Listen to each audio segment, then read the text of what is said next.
اللهم صل على سيدنا محمد يا رب صل وسلم دائما أبدا على حبيبي. اور اہل امتحان کا رویہ ہی خود بتا دیتا ہے کہ یہ مومن ہے. الذین اذا اصابتهم مصیبہ قالوا انا للہ وانا الیہ راجعون. جب ان پر مصیبت آتی ہے تو وہ کیا کہتے ہیں؟ ہم اللہ کے لیے ہیں، ہمیں اللہ کی طرف لوٹنا ہے. نظر کس پر پڑی؟ اللہ پر پڑی. جس مصیبت میں نظر اللہ پر پڑ جائے سمجھو کہ یہ مصیبت کیا ہے؟ یہ امتحان ہے. اور جس مصیبت میں نظر اللہ سے ہٹ جائے، من ضرب الحدود شق الجیوب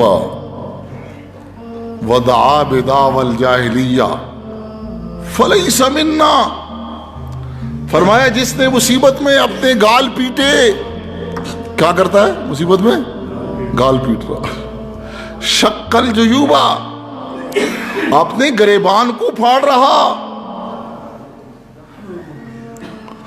ودعا بدعوى الجاہلیہ، اور جاہلیت کی باتیں کر رہا. جاہلیت کی باتیں کیا ہیں؟ بس میرے علاوہ اللہ کو کوئی نہیں ملتا. یہ کفر کی بات ہے. اچھا باپ مر گیا، خامن مر گیا، وہ تیرے بغیر ہم کیا کریں گے؟ کھائیں گے کہاں سے؟ کیونکہ ان کا رب مر گیا ہے. ہمارا کیا ہوگا؟ پہلے تمہاری بگڑی یہ بنایا کرتا تھا، اب تو یہ مر گیا ہے. یہ ساری جاہلیت کی پکاریں ہیں. تو ہمیں کس کے حوالے کر کے گیا؟ ہمارا کون سہارا ہے؟ ہمارا کون سہارا ہے؟ نہ اللہ کی ذات پر یقین، نہ اس کے سہاروں. یہ ساری جاہلیت کی پکاریں ہیں. اور جو مصیبت کے اندر یہ کام کر رہا ہو، یہ اس کے اندر کا نفاق باہر آ رہا ہے.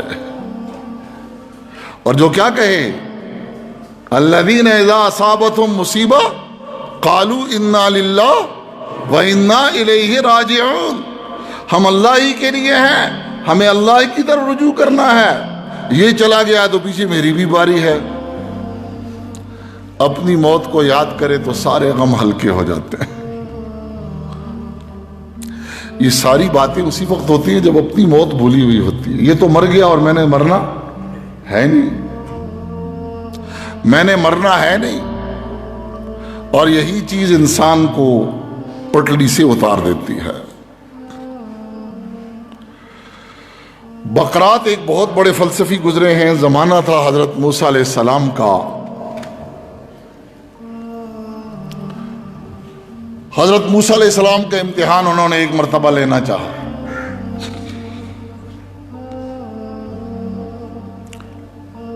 فلسفی کے علم کی بنیاد عقل ہوتا ہے. اور انبیاء علیہ السلام چونکہ عارفین ہوتے ہیں تو عارف کی اور انبیاء علیہ السلام کی جو علم کی اصل بنیاد ہے وہ وہی الہی ہوتی ہے. کہاں عقل اور کہاں وحی. عقلی علم ایک حد تک انسان کی رہنمائی کرتا ہے، آگے ہینڈز اپ کر لیتا ہے. اس کی رہنمائی نہیں کر سکتا. اس کی رہنمائی اصل میں کرنے والا جو ہے وہ وحی کا علم ہے. اس لیے صاحب عقل، جس کے علم کی بنیاد عقل پر ہو، وہ کبھی کبھی مایوس ہو جاتا. لیکن جس کے علم کی بنیاد وہی پر ہوتی ہے وہ کبھی بھی مایوس نہیں ہوتا. اس لیے بقرات فلسفی تھا اور اس کے علم کی بنیاد عقل تھا. موسیٰ علیہ السلام صاحب وحی تھے، عارف تھے، تو بقرات نے موسیٰ علیہ السلام کا امتحان لینا چاہا. بھائی اتنی بڑی کمان ہو جتنا آسمان ہے اور اس میں تیر مارنے والی ذات اللہ کی ہو، تو ان تیروں سے کون اپنے کو بچا سکتا ہے؟ مقصود کیا تھا اس کا؟ کہ اللہ پاک آسمان سے تاک تاک کر ہم پر مصیبتیں نازل کر رہے. اب ان مصیبتوں سے بچنے کا کوئی راستہ ہو سکتا ہے؟ اب اگر موسیٰ علیہ السلام کی علم کی بنیاد بھی عقل ہوتی تو عقل کے نزدیک اس تیر مارنے والے سے بچنا ممکن ہی نہیں ہے.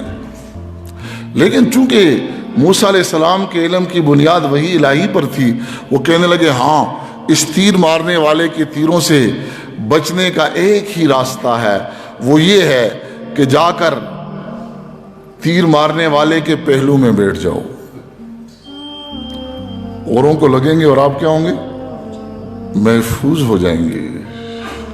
اس لیے جب بھی مصیبت آئے تو اللہ کے پہلو میں بیٹھ جاؤ. کہاں بیٹھ جاؤ؟ تو آپ سوچیں گے بھی اللہ کے پہلو میں ہم کیسے بیٹھیں؟ فرمایا ذاکر اللہ کا ہم نشین ہے.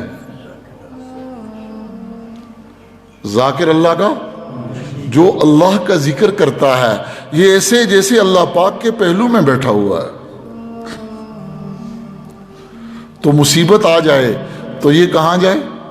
اللہ کے پہلو میں بیٹھ جائے، ذکر شروع کر دے، اللہ اللہ کرنا شروع کر دے، انا للہ و انا الیہ راجعون پڑھنا شروع کر دے، تسبیح پڑھنا شروع کر دے، تحمید پڑھنا شروع کر دے، تکبیر پڑھنا شروع کر دے، تحلیل پڑھنا شروع کر دے، دعا کرنا، دعا بھی ذکر ہے، دعا کرنا شروع کر دے، درود شریف پڑھنا شروع کر دے، قرآن پاک کی تلاوت کرنا شروع کر دے. تو یہ کہاں بیٹھا ہے؟ اللہ کے پہلو میں بیٹھا ہے. الذین اذا اصابتهم مصیبہ قالوا انا للہ و انا الیہ راجعون. یہ فوراً اللہ کی طرف رجوع کرے. اور اللہ کی طرف رجوع دو قسم کا ہوتا ہے، ایک اختیاری ہے اور ایک اضطراری ہے. موت سے پہلے پہلے یہ جو ہم رجوع کرتے ہیں نماز کے لیے آگے، ہم یہ کیا کر رہے ہیں؟ اللہ کی طرف رجوع کر رہے، تلاوت کرتے ہیں، ذکر کرتے ہیں، اس کو کہتے ہیں رجوع اختیاری. موت پر تو کافر کا رجوع بھی ادھر ہی ہوگا. مرنے کے بعد کہاں جانا ہے؟ کافر نے بھی ادھر جانا ہے، منافق. لیکن اس کو کہتے ہیں رجوع اضطراری. یہ کون سا رجوع ہے؟ رجوع اضطراری. اللہ پاک مجھے اور آپ کو رجوع اختیاری نصیب فرما دے. ہاں. تو بقرات کو انہوں نے یہ بات کہی کہ آپ ان کے پہلو میں تیر مارنے والے کے پہلو میں بیٹھ جائیں تو آپ محفوظ ہو جائیں گے. اس کا یہ مطلب ہے کہ جو تقدیر کا وقت ہے وہ پورا ہو کر رہے گا. آپ پر غم ہوگا لیکن غم میں مدغم نہیں ہوں گے. غم میں مدغم نہیں ہوں گے. اور غم میں مدغم ہونا کیا ہے؟ ایسا اس غم میں اس جزا اور فضا اور رونے میں لگ گیا، نہ نمازوں کی فکر ہے، نہ تلاوت کی فکر ہے، نہ کسی اور اللہ اللہ کرنے کی اس کو فکر ہے. اللہ کی طرف مزید یہ غافل ہو جاتا ہے تو یہ غم میں کیا ہو جاتا ہے؟ مدغم ہو جاتا ہے.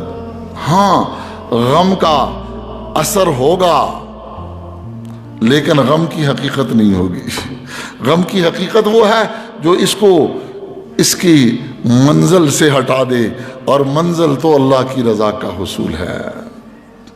غم کی صورت ہوگی، غم کی صورت سے کوئی اپنے کو نہیں بچا سکتا. چاہے ابو بکر صدیق رضی اللہ تعالیٰ عنہ کی طرح نیک ہو جائے، اس کے مقدر میں جو غم لکھا ہے وہ مل کر رہے گا. اور ایک آدمی فرعون کی طرح سرکش ہو جائے، اس کی زندگی میں جو خوشی لکھی ہے وہ بھی مل کر رہے گی. لیکن ہوگا کیا؟ اللہ پاک کی ذات کے ساتھ تعلق جوڑنے سے ہوگا کیا کہ خوشی آئے گی تو یہ اترائے گا نہیں، غم آئے گا تو یہ گھبرائے گا نہیں. اور اللہ کی ذات کے ساتھ تعلق نہیں ہے، خوشی آئے گی تو اترا کر خدا کے حکموں کو توڑے گا، اور غم آئے گا تو گھبرا کر خدا کے حکموں کو توڑے گا.